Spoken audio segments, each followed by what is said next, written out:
안녕하세요. 마기살롱 강쌤입니다. 날씨가 쌀쌀해지면서 감기에 걸리는 분들도 많이 늘고 있어요. 저도 진료를 해야 하기 때문에 감기에 굉장히 예민하게 신경을 쓰는 편입니다. 그 덕분인지 최근 10년 동안은 감기에 걸린 적이 없었던 것 같아요. 감기의 기운을 느끼긴 하지만 바로 대처가 잘 돼서 그 증상을 일주일씩 끌고 간 적은 없었습니다. 오늘은 감기 초기에 감기를 바로 몰아내거나 감기에 걸리더라도 가볍게 지나갈 수 있는 방법을 알려드리겠습니다. 감기는 이 상기도에 바이러스가 침투해서 나타나는 증후군입니다. 감기 바이러스를 직접 없애는 치료 방법은 없어요. 초점을 감기 바이러스가 아니라 면역에 맞춰야 합니다. 면역이라 하면 우리 몸의 오장육부, 흉선, 림프계, 혈액순환, 호르몬, 자율신경 다 관여되어 있지만 오늘 말씀드릴 방법은 감기 초기에 감기 바이러스의 격전지인 상기도의 점막 면역을 높이는 방법입니다. 상기도의 점막 면역이 불리해지는 조건은요. 첫 번째는 체온 유지가 잘 안 될 때, 두 번째는 건조할 때입니다. 체온 유지가 안 되는 조건이 뭐가 있을까요?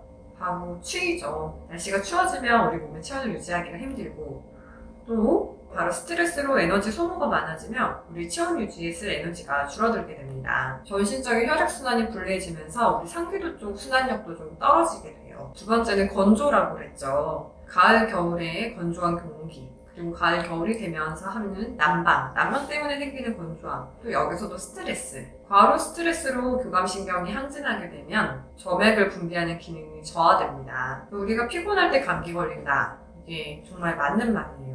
정리해서 말하면 가을, 겨울에 추워지고 건조해지면 상기도의 혈액순환이 원활해지지 않고 점막이 건조해지면 바이러스가 훨씬 침투하기 쉬워집니다. 그러면 이런 감기를 이겨내기 위해서는 어떻게 해야 할까요? 첫 번째, 감기 최초의 신호를 잘 포착해야 합니다. 어떤 분들은 목이 따끔따끔 하신 분들도 있을 거고 콧물이 훌쩍 있는 분들도 있을 거고 사람마다 그 감기의 초기 신호가 조금씩 다 다릅니다. 이 아주 작은 신호라도 그 신호를 포착하는 게 중요합니다. 신호를 포착하자마자 바로 실천에 들어가야 하거든요. 감기 증상인지 그냥 피곤한 증상인지 모르겠다고 하더라도 일단 먼저 조치를 취하세요. 감기는 이 초기의 황금 시기를 잘 잡아야 합니다. 이 바이러스가 국경을 넘어오면 일주일은 최소 전쟁을 치러야 합니다. 방광염이나 지렴, 그런 질환들은 초기 증상을 알아내기가 힘든데요. 감기는 특이하게 이 초기 증상을 잘 감지할 수 있어요. 그리고 이 숨이 드나드는 통로라서 직접적인 조치가 바로 가능합니다. 한의학에서도 초기 감기는 외관 풍환이라고 해서 풍환의 사기가 표층에 있어서 밖으로 몰아내야 한다고 치료법을 말하고 있어요. 두 번째, 추위를 막자.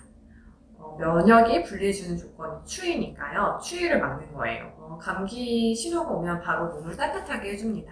방법은 여러 가지가 있겠죠? 일단 따뜻한 곳으로 가시고 이 상기도 부위인 목을 감싸주면 제일 좋습니다. 그래서 목에 손수건들 많이 하시죠. 옷을 이렇게 껴입고 보온을 한 후에 열이 있는 것을 추가하면 더 좋습니다. 예를 들면 페트병에 뜨거운 물을 담아서 이렇게 푹 껴안고 있으면 좋아요. 핫팩 같은 것도 좋고요. 공기 난방하시는 방법도 있는데 그거는 또 건조해질 수 있으니까 그것보다는 몸을 직접적으로 보온, 가열해주는 게 더 좋습니다. 송지, 풍부, 풍문, 폐수 이런 혈자리를 따뜻하게 해주시는 게 좋습니다. 주로 이 뒷목과 머리 쪽, 이런 날개뼈 안쪽 이런 쪽을 따뜻하게 보온을 해주면 더 좋고요. 이런 게 생각이 잘 안 나신다면 그냥 어느 쪽이라도 숨이 안고 따뜻하게 해주시면 됩니다. 너무 더워서 땀이 뻘뻘 나게는 마시고요. 따뜻해서 기분이 좋다 이 정도만 하시면 됩니다. 체력이 괜찮은 경우는 운동을 하셔도 돼요. 운동으로도 몸의 체온을 올릴 수 있잖아요. 근데 보통 감기는 피로하고 과로해서 오는 경우가 많기 때문에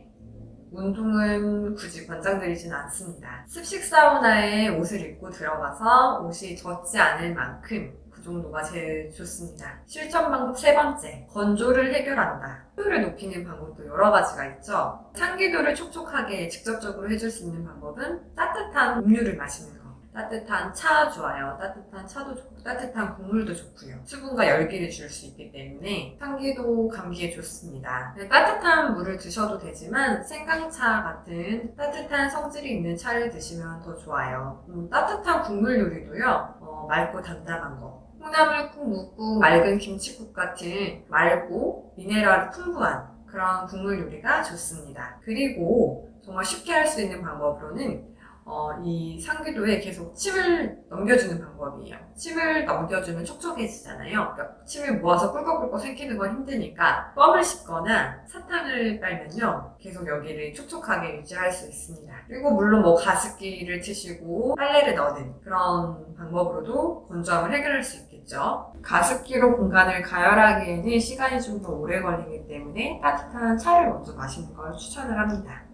마지막 실천 방법 4번째, 무조건 쉰다입니다. 꼭 해야 할 일만 하고 쉰다. 쉬는 건요, 누워서 눈 감고 쉬는 거예요. 누워서 눈 뜨고 핸드폰 보면서 쉬는 게 아닙니다. 눈과 되뇌가 에너지를 굉장히 많이 소모하거든요. 그래서 누워서 쉴 때는 핸드폰을 보지 않고 눈을 감고 꼭 쉬는 겁니다. 그리고 과식하지 않는 거예요. 아프다고 잘 먹어야겠다고 막 과식하시는 분들이 있는데요.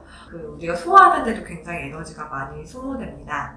감기 기운이 있을 때는 소화하기도 쉴 수 있게끔 과식하지 않고 우리 몸이 그 전투에 집중할 수 있게 몸을 쉬어주는 게 정말 중요합니다. 오늘은 제가 감기에 걸리지 않은 비법 4가지 설명해 드렸는데요. 이 영상을 보시는 많은 분들도 감기 오랫동안 질질 끌지 않고 초기에 잘 대처하셔서 감기 빨리 나으셨으면 좋겠습니다.